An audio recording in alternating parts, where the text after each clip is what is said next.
Hello there folks, and welcome back to another speed paint video.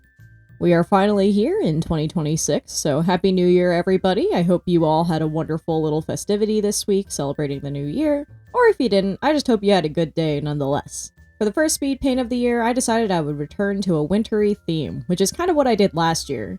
This time I'm going to be designing some winter-themed adoptables for my new VGen shop, since I want to get verified on both the commission side and the shop side on VGen, and I thought it would be fun and interesting to make some adoptables over there based on the winter season. So, without further ado, let's get into the speed paint.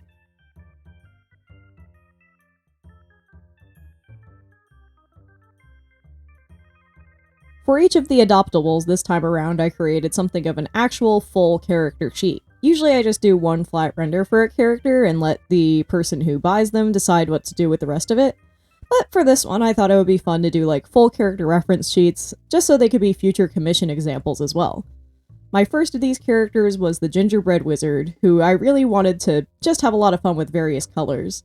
For the first time in a little while, my family made gingerbread houses for the Christmas season this year, and they're very cute. As you probably know if you've been watching my channel for a while, I love drawing like candy and food inspired designs, and I really love a rainbow inspired design, so I tried to make a really fun multicolored concept here with this character.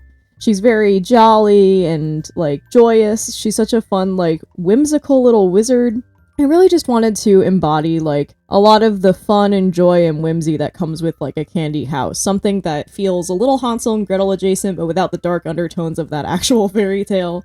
I just thought she would be very cute. I tried to keep her skin nice and dark, like a nice good gingerbread would be, but I made her hair white to sort of mimic the frosting that you would see on a lot of gingerbread houses, especially because you use that stuff as glue and stuff. I feel like it's very critical as a part of the construction of a gingerbread house. So maybe her hair actually is frosting, I don't know. You can decide. She's wearing a nice big chunky hat because I love drawing a nice big witch hat whenever I get the chance. A lot of the colored accents here are themed around peppermint candy, since I feel like that's something I very much associate with the winter season. I feel like it's very Christmassy in its color palette, and I think it goes really well with the color palette of like the brown and white of the gingerbread house. I didn't want this to be too terribly complicated, but I did want it to feel like it has a lot of elements to it. I tried to give her a lot of elements that make her outfit feel like it calls back to aspects of like a gingerbread man or some similar cookie or something like that. I gave her little ballet shoes to give her more of like, I don't know, a sugar plum fairy kind of vibe. I just wanted her to be like whimsical and fun and magical. A character who really knows how to have fun around the winter holiday. And I just think she's very cute. I just had a lot of fun with all these details. She's definitely like the most involved design that I came up with for this speed paint for this week. And I'm very pleased with it. I also gave her a little, like, staff to go with her, because I thought that would be fun as, like, something to fill that space, but also because I was imagining that, you know, she is a wizard. She's got a nice big staff to go with her. So I imagine she probably uses this to cast all her magical candy-like spells. Her eyes are also very interesting. I tried to give them swirls in there to really make them feel, like, fantastical, magical, and candy-like.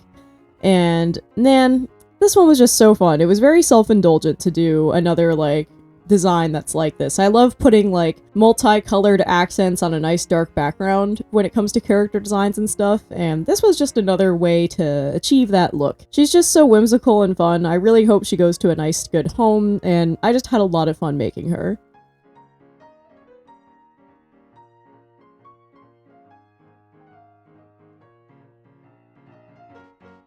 The next character design I made was the Icicle Unicorn.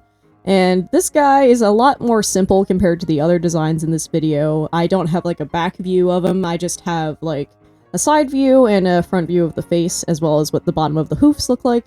And this little guy is pretty cute. I love a nice, cold, kind of inspired design. I didn't want to just like do Christmas only designs for this video. I really wanted to like embody what I love about the winter season, and what I really like about it is the weather. I love snow, I love ice.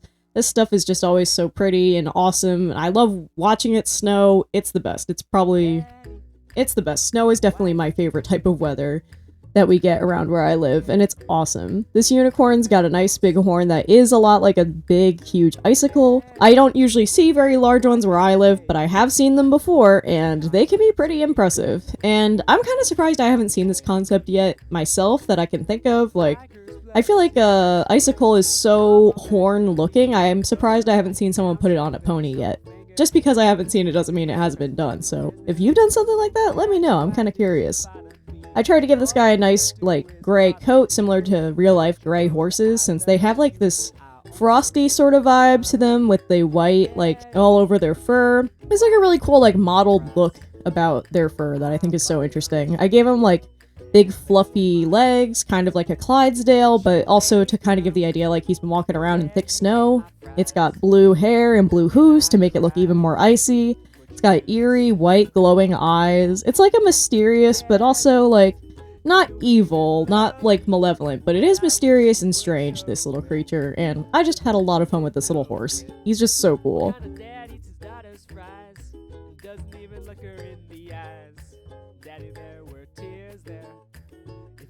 The last design I have for this video is the Candy Cane Mage, and I guess I can't ever resist the urge to make more candy designed characters. I'm always doing this. This little guy is just so fun. I wanted to make like a Jesterly kind of character, but they're also still like a kind of mage. They've got like a candy cane staff. I really wanted to just make someone who was like, I don't know, just odd and cool and like, I don't know, full of gender, I suppose. I tried to make the hair on this character feel like it could be like a small peppermint candy. I tried to give them a swirl to add a little bit of more fun and really embrace different types of peppermint candy that you have, not just the candy canes, even though that's where the colors definitely come from. I'm thinking things like those mints you could find in hotels, like literally any mint candy you can find is usually like a red and white with a swirl, at least that I've experienced, so I really wanted to emphasize that all over this design. Making a fun, Jesterly, trickster-like kind of character, someone who could be like a funny little D&D character, and who looks like maybe they're not quite human. Like, this character's got like very white like skin, because maybe they're literally made out of sugar, is my thought, and then dark, weird eyes with a swirl, because I thought that would be cool, mysterious, and add to that non-human look. Plus it adds a little bit more contrast to make their eyes stick out on their head way more than if they were just white like the rest of them. This is just a character that was, in my opinion, pretty self-indulgent. This is a lot of various tropes that I like in a character design, like sleeves that go out a little bit towards the hands, having fun with the silhouette, very long shoes. Really just a fun time. I tried to incorporate swirls wherever I could in this design. I tried to incorporate stripes wherever I could. And this one was just a lot of fun. This is just like a strange, elfy, androgynous, mischievous sort of character that really appeals a lot to, like, what I like in a character design. I'm honestly, like, a little tempted to keep this guy for myself, but I know I'll never use them for anything, which is why they're still an adoptable. But I think they came out really cool. It's just very fun to make candy-based designs, and especially to make one that feels a little mysterious or uncanny, since I think that's, like, not intuitively what people associate with candy. Like, candy's usually seen something as, like, sweet and, like, joyous and whimsical. And while this guy definitely has the whimsy factor, maybe they're up to something, you know? They kind of remind me of the character from Drawfee, Rowan, who is like a character design challenge character who's like an assassin who has like a facade of being joyful and like fun and funny, but secretly they've got a knife and they're gonna stab you with it. I've tried to go with a vibe like that, where this guy could be hiding a secret from you. Maybe they're devious, maybe they're benevolent, who's to say? Their intentions are unclear, and I think that's what makes them so fun.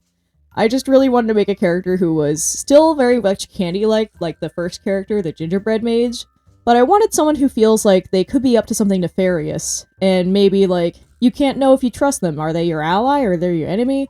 Who knows? Either way, they look really cool, and I would like to be friends with them. They're a very cool little character, and I just had a lot of fun coming up with this design.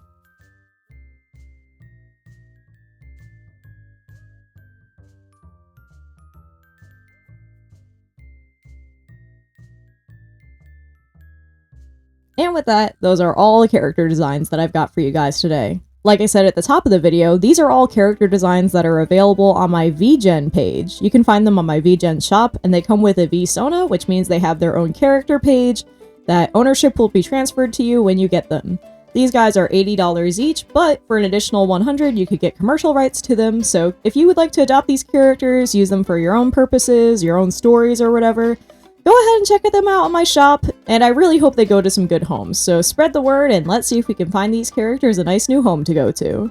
Thank you, by the way, to my Ko-fi supporters for helping to make this video possible. My Ko-fi members help my income stay a little bit more consistent and help me achieve my dream of making art my main living. So if you'd like to join them, you can go check out my Ko-fi page in the description, where you can join as a monthly member, of course, but you can also do commissions, check out my shop, and all sorts of other fun stuff. You can also just follow me for blog updates to see what kind of art projects and other fun stuff I'm working on.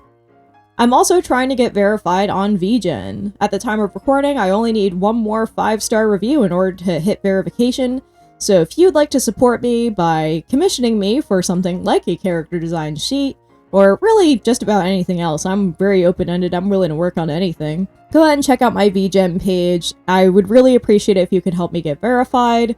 Again, this is another great way to help me make art my main living. Commissions will really help my income a lot, so please consider going to follow me on VGen and spreading the word and helping me get verified.